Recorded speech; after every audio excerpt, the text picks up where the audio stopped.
Oui, chers amis, ici Dr Athanas Kadia, votre entraîneur à la réussite. Je suis coach en développement intégral. Et je vous avais dit la fois passée, le coaching que j'ai fait me spécialise dans 9 domaines. Et nous sommes dans le domaine du foyer, la vie conjugale. Et j'ai abordé la fois passée dans la précédente vidéo 16 sujets sensibles dans le foyer.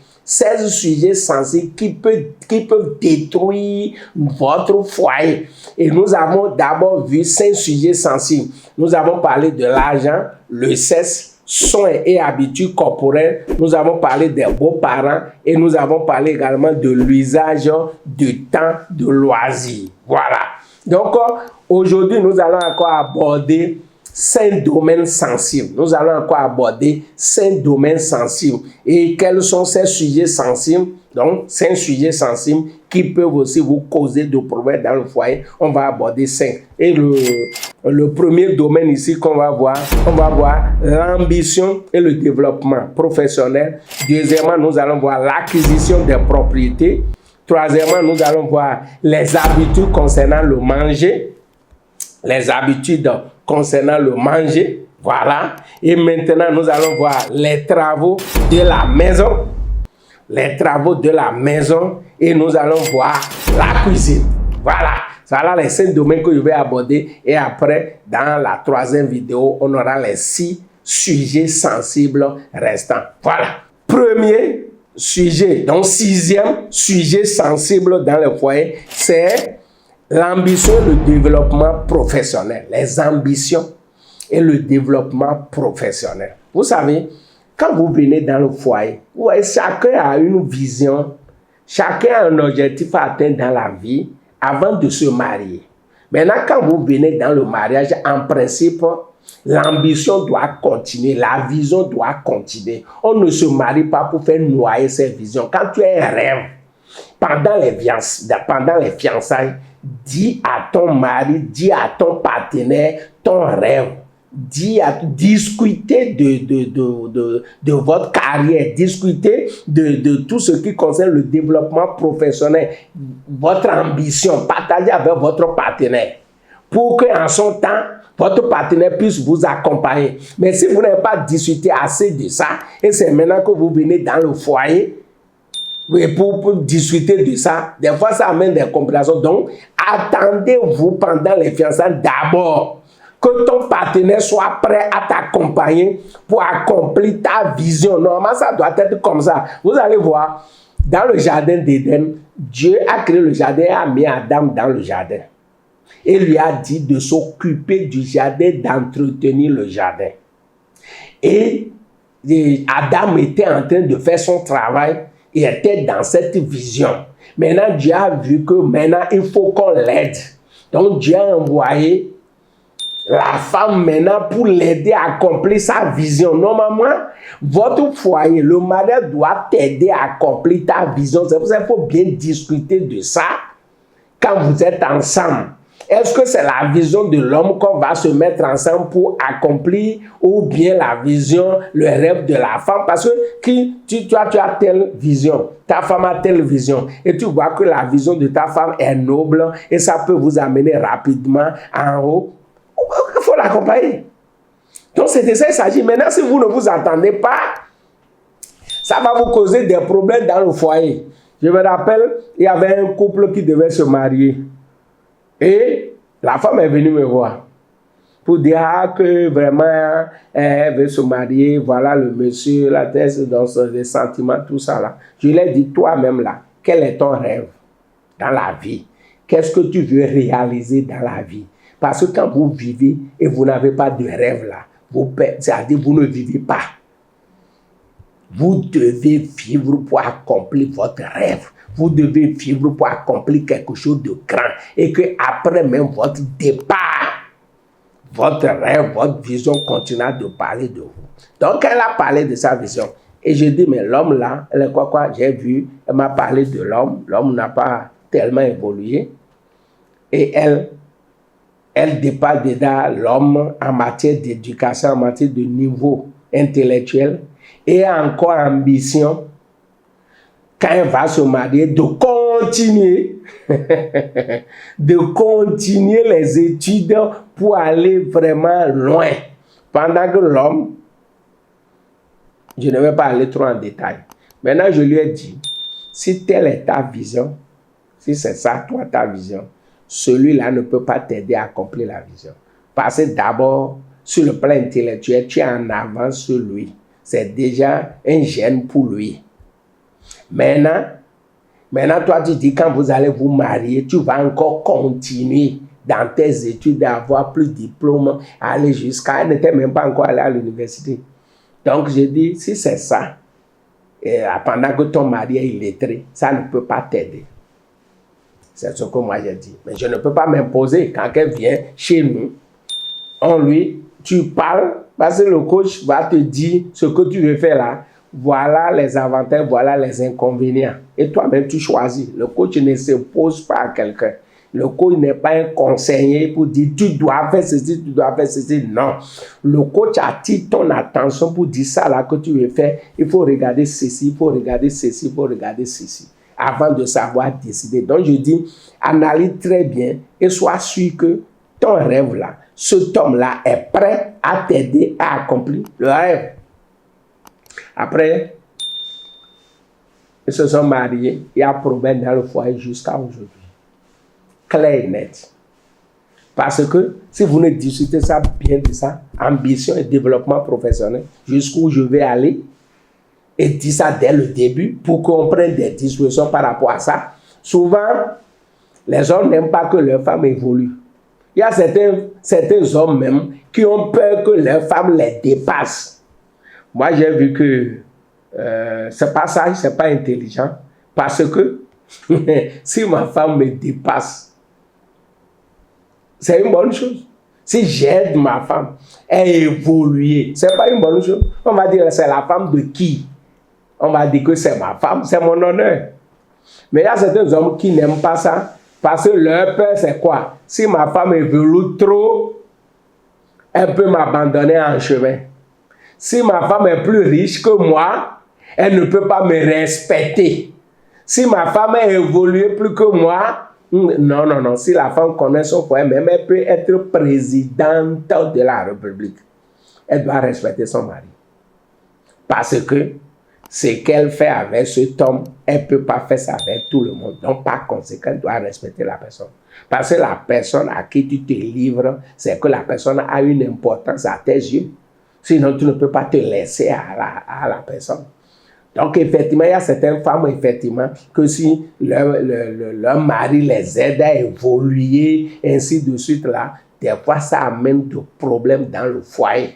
La femme commence par... Surtout, il y a les féministes aujourd'hui qui disent que égalité entre hommes et femmes, c'est faux. Il n'y a pas égalité entre hommes et femmes.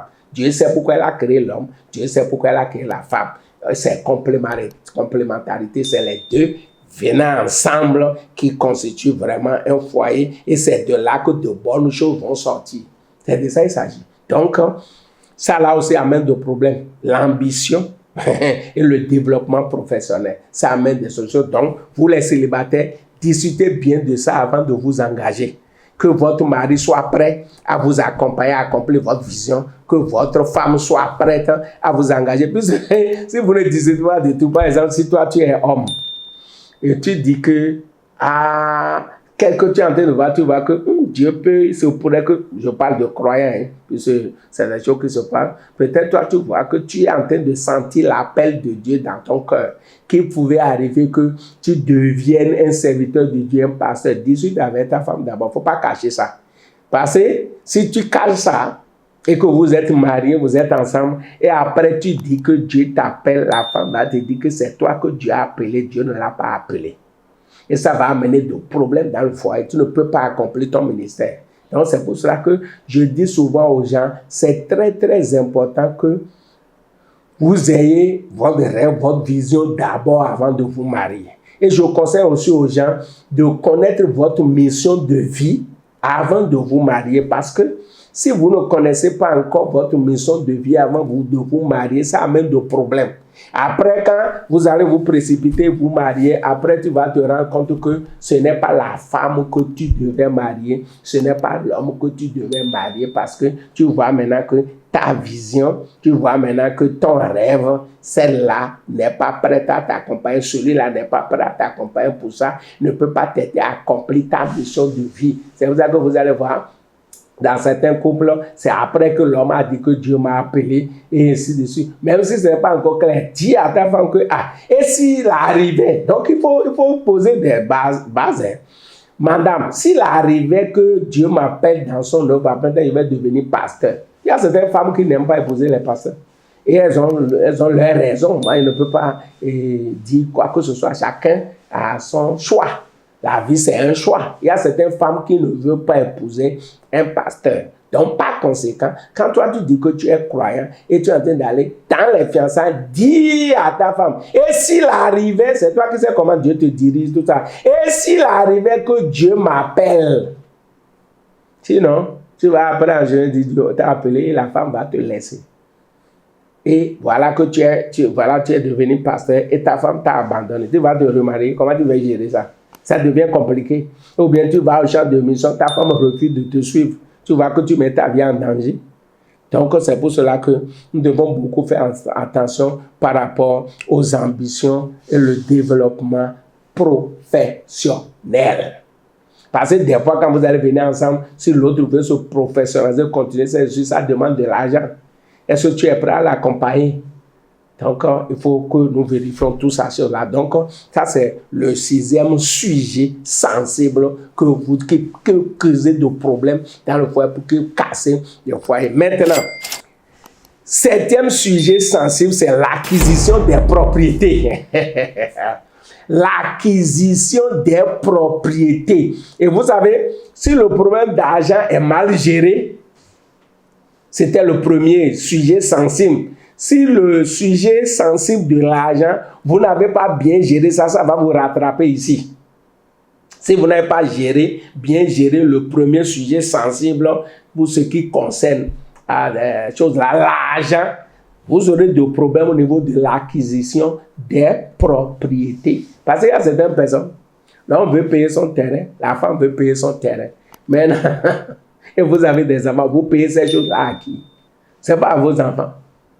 Mais d'abord, nous perdons ça de vue et on ne s'entend pas. Où est-ce qu'on va payer de parcelles? Où est-ce qu'on va construire? Comment on va faire? Combien de parcelles on va payer? Tout ça là, on ne s'entend pas. Des fois, là, on va dire, il faut que je paie comme je vais de temps en temps, il faut que je paie une parcelle là-bas pour construire. Ce qui est normal parce qu'il y a des cérémonies qui peuvent arriver et vous allez là-bas. La femme aussi va dire, au niveau de mon village, des fois on va là-bas, l'enterrement, tout ça, on n'a pas où rester. Il faut que nous payions le terrain. Maintenant, comment vous voulez faire? L'homme veut payer pour lui et la femme veut payer pour elle. Comment ça va se passer? Donc, des fois, c'est un magasin ou bien on est en location, ça gêne déjà la femme et ça ne dit rien à l'homme. On est en location et souvent, vous savez, en location, là, c'est les femmes qui souffrent beaucoup. Parce que souvent, nous, les hommes, nous ne restons pas à la maison. C'est pour ça qu'à un moment donné, moi, j'étais resté au début, quand j'étais célibataire, j'étais resté dans une maison avec des locataires. Après, c'est dans cette maison que je suis resté pour me marier et j'ai amené la femme dans la maison. C'était calvaire. Ma femme a souffert. A souffert dans la main de ceux qui étaient là parce que j'ai fait un peu de temps là-bas. Donc, avant de régler ce problème, on a pris la décision de ne plus louer dans une maison. Il y a d'autres des colocataires, mais une maison personnelle. Donc, vous voyez cela. Donc, souvent dans les locations où il y a 2, 3, 4 ménages, nos femmes souffrent beaucoup. Ça amène certaines femmes à commencer par réfléchir, à gêner leur mari pour dire vraiment, il faut qu'on quitte tout ça. Si la femme voit que ce que je suis en train de dire là, mon mari là ne comprend pas ça bien, elle va commencer par prendre cette disposition. Surtout si elle travaille, gagne un peu d'argent, tout ça. Elle va commencer par prendre cette disposition. Il y a écouté l'histoire d'un couple, ça l'a cassé le couple. Ça a cassé le couple parce que des fois, vous avez envie de faire du bien, mais ça peut vous créer des problèmes. Donc, il y avait un couple, ils étaient en location et la femme souffrait. Ce qui se passait, la femme est commerçante. Mais elle souffrait dans la maison, le mari est fonctionnaire, vous comprenez tout ça là. La femme parlait à son mari, maintenant il faut qu'on quitte ici ou bien on cherche une maison personnelle, là j'aurai la paix, nous sortons, nous fermons notre partant, on s'en va, tout ça là. Le mari, lui, ne voit pas ça comme ça. Aller louer, c'est plus cher. Puisque maison personnelle, c'est encore un peu plus cher. Vous savez, la femme a commencé par planifier à son niveau, sans rien dire à son mari, jusqu'à ce que elle a payé de parcelles. Son mari n'est pas au courant. Elle a construit de maisons jusqu'à finir. Elle faisait tout ça là, son mari n'est pas au courant. Pour elle, j'ai fait une surprise pour mon mari. J'ai fait une surprise. Il faut savoir faire des surprises dans le foyer parce que des surprises peuvent gâter le foyer. Et un jour, dimanche, ils étaient à la maison. Elle avait averti son mari que samedi, il avait dit que demain, dimanche soir, tu vas m'amener quelque part. Il dit, ah bon? On dit non, quand on va partir, on va t'amener quelque part. J'ai une surprise pour toi. Et effectivement, le dimanche, et tout ça, dans la soirée maintenant, ils ont pris le chemin pour partir. Et on va là-bas. La femme fait sortir clé, ouvre le portail. On rentre dans la maison. Elle fait sortir clé, on ouvre le salon. On fait ceci. Après, elle dit, ici, c'est notre chambre. Ça, c'est la chambre des garçons que nous avons. Ça, c'est la chambre des filles. Ça, c'est la chambre visiteur. Ça. Elle dit que, bon, chérie, j'ai voulu te faire cette surprise. Dieu m'a aidé. J'ai payé maison, j'ai construit. J'ai vu que là-bas, on souffre trop maintenant. Nous allons regagner notre maison. L'homme a dit, ah bon, ok. Elle dit, ok, ils sont rentrés à la maison. L'homme a dit à sa femme, à partir d'aujourd'hui, là, c'est terminé. Va rester chez toi. Moi, je ne te suis pas pour aller là-bas. Comment tu as payé le terrain? D'abord, qui t'a payé le terrain? Qui sont ceux qui t'ont aidé à payer le terrain? Moi, ton mari, je ne suis pas au courant. Quel maçon a travaillé? Quel peintre a travaillé? Quel menuisier, coffre, ainsi de suite? Qui? Quel électricien? Et moi, je ne connais pas ces gens-là. Et toi, tu les connais. Voilà. Vous savez que le foyer est cassé? Le foyer est cassé. L'acquisition des propriétés, ça crée des problèmes. La femme va payer des terrains cachés à son mari. Le mari aussi va payer des terrains cachés à sa femme. Et des choses comme ça. Après, peut-être on peut attendre que, nous avons l'homme peut dire à sa femme que, j'ai un problème aux situations tribunal. Quelle situation? J'ai payé terrain quelque part là-bas et ça me fait devant de Mais est-ce que tu m'as dit, si tu m'avais dit, on a discuté ensemble, on va bien fouiller avant de payer le terrain? Vous comprenez? Et des fois même, tu vas voir que c'est un parent d'un conjoint qui a aidé l'autre à payer le terrain, ça a des problèmes. Regarde maintenant.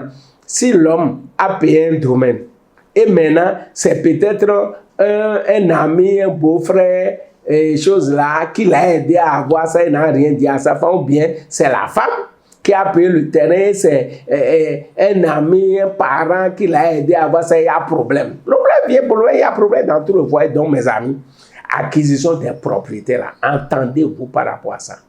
Entendez-vous. Pour que vous sachiez où est-ce que vous voulez payer du terrain, où est-ce que vous voulez installer votre foyer. Il faut qu'on se comprenne, il faut qu'on s'entende sur ça. Parce que chacun a son point de vue à dire où est-ce qu'on va domicilier le foyer. Parce que chacun va voir, la femme certainement, elle va, comme c'est elle qui a construit, c'est par rapport à son activité qu'elle fait, elle a trouvé un endroit qui va l'aider à aller facilement. Mais est-ce que ça arrange l'homme? Maintenant, l'homme aussi, ce que tu es en train de faire là, et tu veux aller construire quelque part, tu veux mettre le foyer ici, et tu n'as rien dit à ta femme. Maintenant, quand vous allez vous intégrer là-bas, est-ce que ça va aider le commerce, l'activité? L'habitude concernant le manger, mes amis, on a l'habitude de dire. Un jour, j'ai échangé avec une femme, et la femme m'a dit, un homme là, c'est le ventre et le bas-ventre. L'homme, c'est le ventre et le bas-ventre. Quand tu sais bien s'occuper du ventre de ton mari et du bas-ventre de ton mari, vous irez loin. Donc, Pour ce qui concerne le manger, vous savez, vous devez connaître vos cultures. Vous savez, chaque culture a son art culinaire, a son habitude de manger. Normalement, quand toi tu es femme, parce que généralement, les femmes là, elles cherchent à s'imposer à leur mari dans le domaine du manger. Puisque généralement, c'est elle qui prépare. Et comme c'est elle qui prépare, généralement, elle ne tient pas compte, elle ne voit pas, mais le mari que j'ai épousé. Souvent, j'ai l'habitude de donner conseil aux femmes. Quand tu épouses un homme, il faut s'approcher de sa maman pour demander à sa maman, Mémé, votre fils là, mon mari là, qu'est-ce qu'il aime manger? Puisqu'il a grandi, il a fait tout le temps auprès de vous. Là, Mémé va te dire, oh, l'homme que tu as épousé là, il aime la pâte, il aime les légumes, il aime ceci, il aime ceci. C'est comme ça. Maintenant, peut-être ce que lui aime, toi tu n'aimes pas ça. Et tout le temps dans le foyer, c'est ce que toi tu aimes que tu prépares. Parce que c'est toi qui gères le budget, c'est toi qui gères le manger. Et maintenant, tu vas commencer par t'imposer à ton mari. Des fois, il ne va rien te dire. Et vous allez voir que si tu prépares les choses qu'il n'aime pas, ou bien des fois, même quand elle veut venir à la maison, appeler, qu'est-ce que vous avez préparé dans la maison? Quand tu dis, et ce qu'il n'aime pas, c'est ça que tu as préparé, elle peut faire escale quelque part, manger un peu et venir à la maison, ce que tu vas lui présenter pour te faire plaisir, il va prendre un peu pour que tu ne dises pas qu'il a refusé de manger ce que tu as préparé.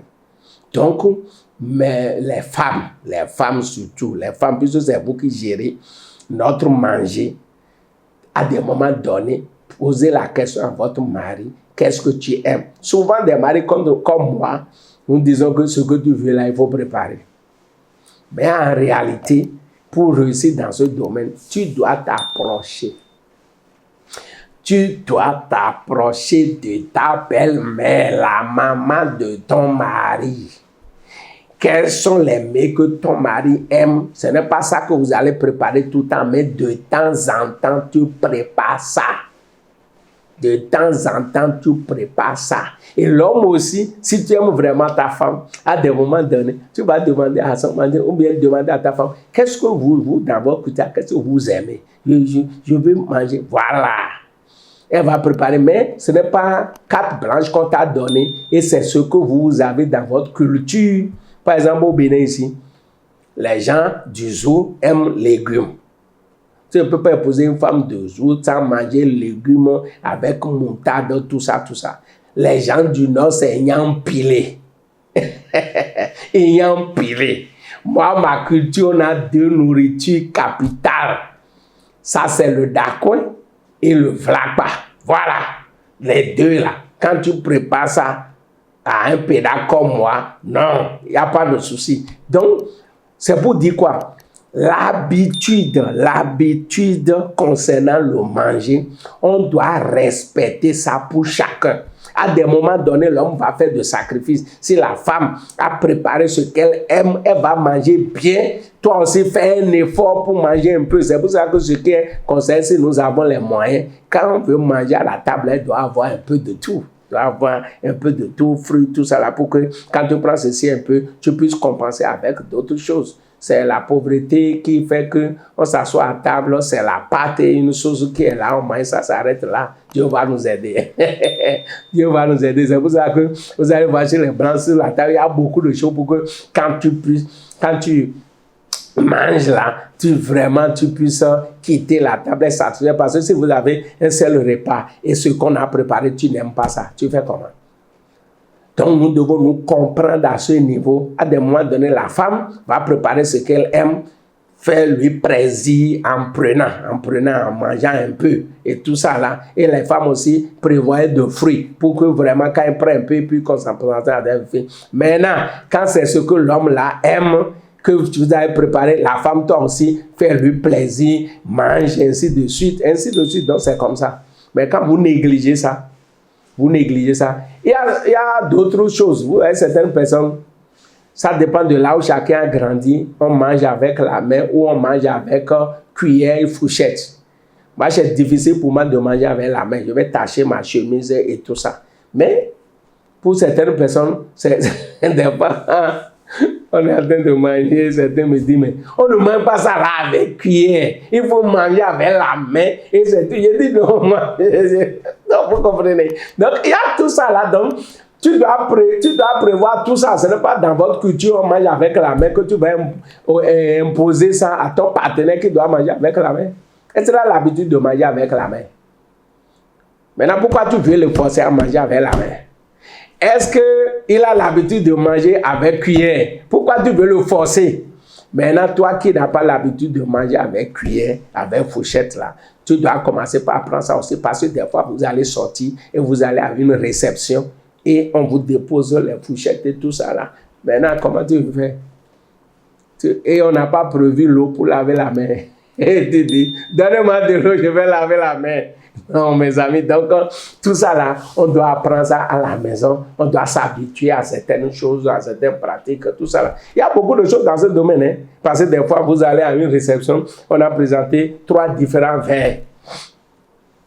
Chaque verre, il y a verre pour boire de l'eau, il y a verre pour prendre le vin, il y a verre pour prendre une autre boisson, bière ou sucrée. C'est comme ça, on présente ça là-bas. Tout ça là, ça s'apprend. Ça s'apprend. On te met sur la table fourchette, cuillère et couteau. Avec quelle main on garde la fourchette? La plupart d'entre nous, nous prenons fourchette là dans la main droite. En réalité, ce n'est pas ça. C'est dans la main gauche. Et on prend un couteau dans la main droite pour couper la viande ou couper les choses. Généralement, c'est ça. Mais on n'a pas l'habitude. Donc, on doit commencer par apprendre ces choses parce que c'est pourquoi. Des fois, au service de ton mari, on va organiser une réception. Des fois, dans l'entreprise de ta femme, on va organiser une réception.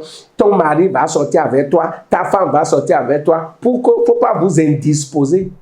Donc, attendez-vous. Il y a certaines choses qu'on doit apprendre. On n'est pas né avec tout. Hein. Mais il y a certaines choses qu'on doit apprendre pour que vraiment, quand nous nous retrouvons dans certains milieux, que l'autre ne soit pas gêné en voyant son partenaire en train de manger de la manière là. Vous comprenez ce que j'ai en train de dire? Parce que des fois, tu es gêné quand ton partenaire est en train de faire ce qui ne doit pas être fait. Toi-même, tu es gêné d'avoir un partenaire comme ça à tes côtés, qui ne sait pas manger, qui ne connaît pas les bonnes habitudes, tout ça là. On doit apprendre tout ça là. On va faire des formations sur ça. Donc, il y a les habitudes concernant le manger. Ça, c'est le huitième sujet sensible.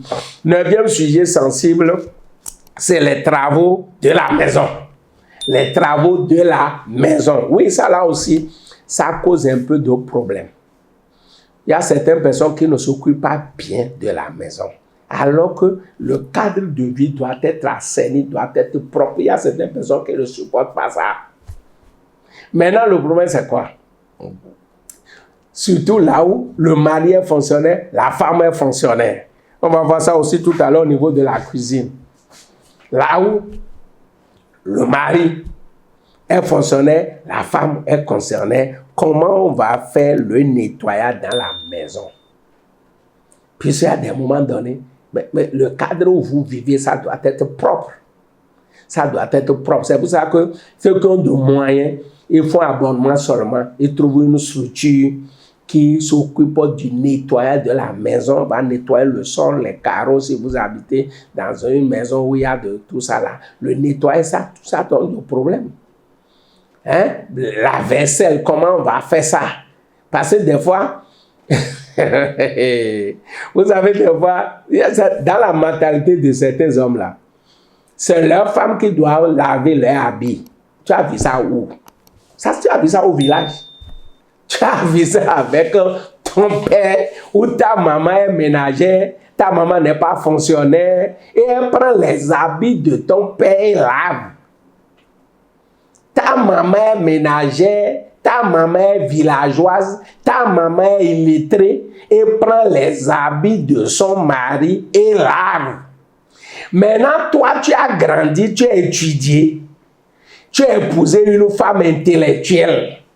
Maintenant, tu veux que la femme intellectuelle te comporte comme ta maman villageoise qui ramasse les habits, les sous-vêtements et tout ça là de son mari là. Donc toi aussi tu espères que ta femme là, la femme dans le foyer là, doit laver les habits de l'homme. C'est écrit où? Quelle loi dit ça?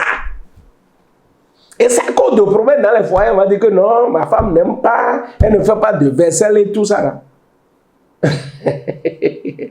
Trouver, discuter de ça, trouver une solution pour ça. Il y a aujourd'hui des gens qui peuvent faire de présent, vous les appelez, ils viennent ramasser tous vos habits, ils vont laver et repasser et vous amener et vous payer pour ça. C'est de ça qu'il s'agit. Donc si ta femme ne peut pas compte tenu du travail qu'elle fait, même si elle n'est pas fonctionnaire, il y a certaines femmes, mais elle travaille plus que fonctionnaire. Elle a son commerce, elle va partir au marché, peut-être c'est la nuit, elle veut venir, tout ça. Quel jour tu veux qu'elle lave tes habits? Maintenant, dimanche, vous allez dire dimanche matin, on va aller à l'église. On est revenu de l'église, on est revenu souvent, on revient autour de midi par là, et maintenant, on va aller au foyer préparer à manger, et vous avez mangé autour de 13h, 14h, maintenant il faut se reposer, et vous se reposez, on se réveille vers 17h, elle va laisser vous la camp. Elle a dit, ah, ma femme ne lave pas mes habits, moi, ma maman lavait les habits de mon... Tu as épousé ta maman. Tu as épousé ta maman illettrée là, qui n'avait pas la notion de temps et tout ça. Donc c'est comme ça, il faut le nettoyage, il faut vous entendre par rapport à ça. Si vous n'avez pas encore les moyens, vous pouvez vous entendre pour, à des moments, si c'est dans le week-end, nettoyer votre maison, faire choses là, aider la femme. Il y a certaines personnes, les femmes là n'aiment pas la salubrité. C'est pour ça elles sont tout en plus. Pour la femme, quand quelqu'un vient à la maison et voit que la maison est sale, on condamne qui? C'est la femme. C'est la femme qu'on condamne. Je dis, ah, est-ce qu'il n'y a pas de femme dans cette maison? Je me rappelle, il y a un de mes cousins qui a visité une de nos cousines. Non, mon grand frère a visité une de nos cousines. Une de notre cousine là, elle a l'habitude, vous savez, il y a certaines femmes désordonnées et qui n'arrangent pas bien les choses. Des fois, quand vous venez dans le foyer, c'est maintenant que quand le visité est arrivé là, qu'on va faire sortir les chemises, les choses là, les linges du salon pour que l'étranger puisse s'asseoir. Parce qu'on a mis ça là ici, on a mis ça là ici, on a mis ça là ici, et tout est rien comme ça. Et des fois même, le son de... Et quand elle est rentrée là-bas, pour taquiner notre cousine là, elle a demandé à la cousine, est-ce que tu as de balai à me passer? Parce que le salon était sale, ce n'est pas encore balayé. Et nous, dans notre culture, ce n'est pas bon de s'asseoir, c'est un matin comme ça, de s'asseoir dans une chambre qui n'est pas balayée. On ne s'assoit pas sur des... C'est comme si tu t'assois sur un tas d'ordures. Donc, c'est pour ça que première chose, quand on se réveille le matin, il faut balayer la chambre avant que les visiteurs ne commencent pas à venir. Elle a demandé de balayer à notre cousine. Notre cousine a commencé par arriver. Dis-toi, elle a dit de moi. Elle dit non, je vois que tu es occupé dans le balai. Je vais balayer moi-même avant de m'asseoir. Donc, ça, c'est pour garder. Donc, c'est pour dire que le ménage là, vous devez discuter de ça, sinon ça casse le voix. Maintenant, le 10e sujet sensible, c'est la cuisine. C'est la cuisine. Vous savez, souvent, on sait que cuisine, là, c'est femme qui doit faire la cuisine. C'est ce qu'on a l'habitude de faire. Et la plupart d'entre nous, on est nés dans les foyers où quand on parle de cuisine, là, c'est maman, un point tiré. Maintenant, les choses ont commencé par évoluer. Et la cuisine a commencé par causer de problèmes. Les choses ont commencé par évoluer parce que, vous savez, la société évolue. Aujourd'hui, nous avons des hommes qui travaillent, nous avons des femmes aussi qui travaillent. Des hommes qui travaillent, des femmes qui travaillent. Et maintenant, comment on va faire? Est-ce qu'on va toujours continuer de dire que la cuisine, c'est la femme qui doit faire tout du début jusqu'à la fin? Moi, je crois que en tant qu'homme aussi, on peut donner un coup de main à la femme au niveau de la cuisine, parce que, je donne un exemple, si vous tous deux, vous êtes des fonctionnaires et vous êtes rentrés à la maison. Donc toi, tu es allé au boulot, tu es arrivé. La femme aussi est allée au boulot, elle est arrivée. Vous voyez? Mais généralement, nous les hommes, on voit que donc, on pense que c'est l'homme qui peut être fatigué, la femme ne peut pas être fatiguée. Alors qu'on est tous allés au boulot, on est venus. Donc la femme aussi à des moments donnés peut être fatiguée. Et l'homme maintenant pour l'encourager, puisqu'on est tous allés Au boulot, on est venu et tout le monde est fatigué. On peut donner un coup de main à la femme. Voilà, souvent, généralement, vous voyez ça, c'est le manque de moyens qui nous crée un peu de problème parce que quand nous avons de moyens, on va avoir de cuisiniers pour s'occuper de ça et nous allons nous occuper des affaires, de comment gagner de l'argent. Vous comprenez? Ou bien des fois maintenant, toi l'homme, tu es venu peut-être, toi tu es fonctionnaire, ta femme est venue un peu en retard. Maintenant, quand toi tu es venu là, toi tu es assis au salon, madame est venue tard, fatiguée, et c'est maintenant elle veut faire le manger. Vous voyez que ça donne des frustrations, ça amène de malcompréhension. C'est pour cela que je conseille aux femmes de prendre vraiment des dispositions pour que vraiment nous réglons ce problème de cuisine. Parce que cuisine en retard, ou bien cuisine mal faite, on a préparé la sauce, il y a trop de sel, il y a trop de piment, ainsi de suite.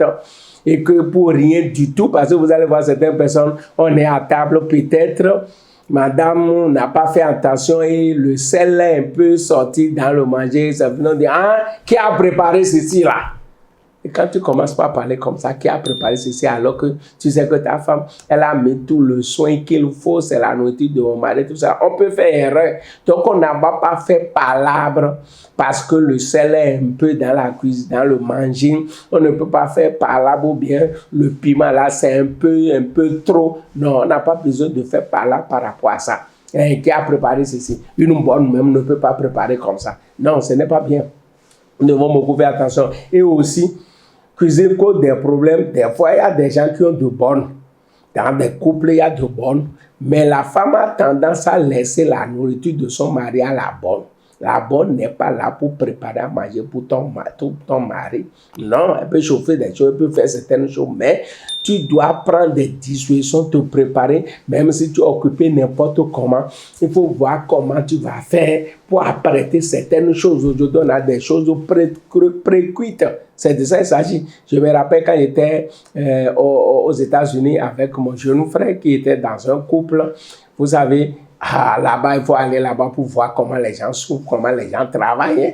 Comment les gens travaillent. Des fois, quand la femme sort de la maison pour travailler, elle va venir à la maison tard. Et le repos, c'est les dimanches. Ce qu'elle a l'habitude de faire, c'est elle peut prendre le week-end, préparer 2 différentes sauces et mettre au frigo.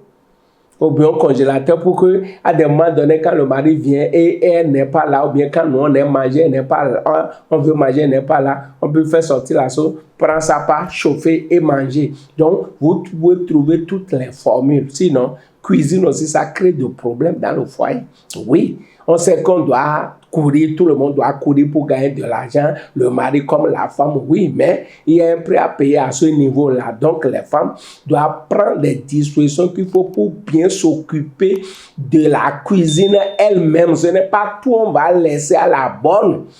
On peut préparer la sauce et que la bonne peut préparer peut-être la pâte, ou bien c'est à cassa, ou bien c'est riz, ça là, c'est pas trop compliqué. Préparer ces jours-là, tout le monde peut préparer. Mais la sauce même là, il faut que la femme prenne vraiment soin de ça parce que c'est la nourriture de son mari, le roi dans le foyer. Donc elle doit prendre plaisir à faire cuisiner elle-même à son mari. Donc, quelles que soient tes occupations, tu es occupé, tu dois aller au boulot, tu dois aller aux affaires, faire ceci. Vraiment, fais tout pour que la cuisine ne soit pas négligée et que ton mari, parce que des fois aussi, il y a certaines personnes, l'homme peut venir à midi et retourner, mais la femme, ce qu'elle fait ne lui permet pas de venir à la maison à midi. Mais prendre des dispositions, mon mari va venir à midi, il va manger. Comment elle peut? Prenez les dispositions qu'il faut pour qu'il n'y ait pas trop de flottement au niveau de la cuisine. Maintenant, nous savons qu'aujourd'hui, les choses coûtent de plus en plus cher, les condiments et tout ça là. Discutez aussi pour que vraiment, il faut discuter. La femme, quand tu vois que les choses commencent à coûter trop cher, au lieu de rabaisser la nourriture de ton mari, diminuer les condiments, ceci, discute avec ton mari pour dire, mais chérie, vraiment, tel que ça se passe là, il faut que vraiment nous trouvons une formule, et ce que tu donnes là, je me débrouille, je fais tout, mais vraiment, ça ne me permet pas de te préparer un bon mets, ça ne me permet pas de nourrir bien les enfants. Il va falloir augmenter un peu l'argent de popote pour que nous puissions manger bien dans le foyer. Vous comprenez? Tout ça là, ça se discute. Et pas tu vas... les femmes, il faut trouver les manières pour parler à vos maris, pour convaincre vos maris. Vous voyez? Donc, la cuisine a fait que beaucoup de foyers sont cassés. Avec que beaucoup de foyers sont cassés, l'homme vient, le manger n'est pas prêt, ça l'énerve une fois, deux fois, trois fois, ça amène de palabres. Donc faisons tout, organisons-nous. L'homme aussi doit s'impliquer. Comment faire pour soulager un peu ta femme? Il faut être aussi à des moments donnés compréhensibles, puisque la femme, elle a les autres dans l'organisme comme toi aussi, homme. Hein? Donc, c'est pas elle à le faire. Souvent, c'est comme ça. Hein? Des fois, vous allez voir ce qui se passe. On va à l'église. Si c'est dimanche, hein, on va à l'église, tout le monde est revenu de l'église, les enfants, papa et maman. Qu'est-ce qui se passe souvent? Le papa va s'asseoir là-bas, c'est la femme qui doit aller maintenant à la cuisine, on est là, au salon. Est-ce que ce n'est pas prêt? Si on se fâche, tout ça. Vous tous, vous êtes allés à l'église. Vous tous, vous êtes rentrés fatigués. Donc, tu peux rentrer dans la cuisine avec ta femme. Maman, qu'est-ce que je peux faire pour toi? Est-ce que je serai en train de couper ceci? Est-ce que je serai en train d'apprêter ceci? Ça, les femmes aiment bien ça. Les femmes aiment bien ça. Donc, donne-lui de temps en temps un coup de main pour que ça puisse aller. Puisque quand toi aussi tu rentres dans la cuisine, là, les choses ne seront pas trop longues devant toi. Mais quand toi, tu es venu du boulot, venu de l'église, tu es assis au salon et tu attends la nourriture et tu ne fais pas un tour dans la cuisine pour voir. Parce que des fois, tu vas là-bas, tu as quelque chose à faire. Soit couper oignon, couper piment, couper ceci, faire ceci. Et quand toi-même, tu es là, tu vis. Maintenant, le temps n'est plus long comme ça parce que toi-même, tu vis la journée. Mais quand toi, tu es allé te coucher quelque part et tu attends le manger, la durée serait longue devant toi. Alors que quand toi-même, tu es dans le feu de l'action, ça, le problème ne se pose pas. Donc, comprenons que nous rentrons dans une société de plus en plus évoluée et ça ne fonctionne plus comme au temps de nos parents. Tout c'est la femme. La femme est réduite comme esclave dans la maison. C'est elle pour ceci, pour faire ceci, pour faire ceci. C'est elle tout court. Nous, on est patron là-bas pour s'asseoir, pour donner de l'ordre, tout ça là. Non. On doit maintenant, les choses ont changé. Comme les choses ont changé, nous aussi, nous devons revoir la manière de faire les choses. Des fois, même vous pouvez être là maintenant, par exemple, en train de faire quelque chose et on s'est rappelé qu'un condiment manqué, on a oublié de payer quelque chose. Tu ne vas pas rester là pour te fâcher, pour dire non, toi là, comment toi tu fais avec tout ça là? Non. On ne va pas faire palabre à cause de du manger. On va manger tout à l'heure, c'est fini. Non. Tu peux te lever pour dire à maman qu'est-ce qu'il y a manqué. Puisque des fois, les femmes sont stressées. Oh, elles disent, ah, j'ai oublié de payer tomate. J'ai oublié de payer ceci. Pour l'aider, tu peux lui dire, ah, je vais payer pour ça. Tu prends ton argent ou bien tu prends ta voiture et tu vas payer ce qui manque. La femme est là et nous va régler. Mais quand tu restes là, est-ce qu'elle va laisser maintenant ce qui est là pour aller courir au marché? Ça va encore prendre du temps. Donc, le problème de foyer, le problème de la cuisine, c'est un sujet important, un sujet sensible que vous devez gérer. Donc, je vais m'arrêter là et il y aura maintenant la troisième vidéo pour parler des 6 derniers points sensibles puisque j'ai annoncé 16. Donc, dans la première vidéo, j'ai fait 5. Deuxième vidéo, maintenant je suis en train de faire 5. Il reste troisième vidéo pour développer les 6 derniers points sensibles. Donc, il faut être à l'écoute. C'est pour ça qu'il faut s'abonner à ma chaîne YouTube et activer la cloche pour que à chaque moment que la vidéo vient, tu puisses avoir le signe pour pouvoir suivre parce que, comme je vous l'ai dit, le foyer là, c'est capital. Si tu n'as pas un foyer stable, tu ne peux pas avoir une vie stable. Si tu n'as pas un foyer stable, tu ne peux pas avoir une vie stable. Si tu n'as pas un foyer stable, tu ne peux pas avoir choses là. Tu ne peux pas être dans des dispositions qu'il faut pour bien réfléchir pour réussir ta vie. Je vous remercie. Donc, partagez la vidéo. Abonnez-vous d'abord. Partagez. Ça va aider beaucoup d'autres foyers. Je vous remercie.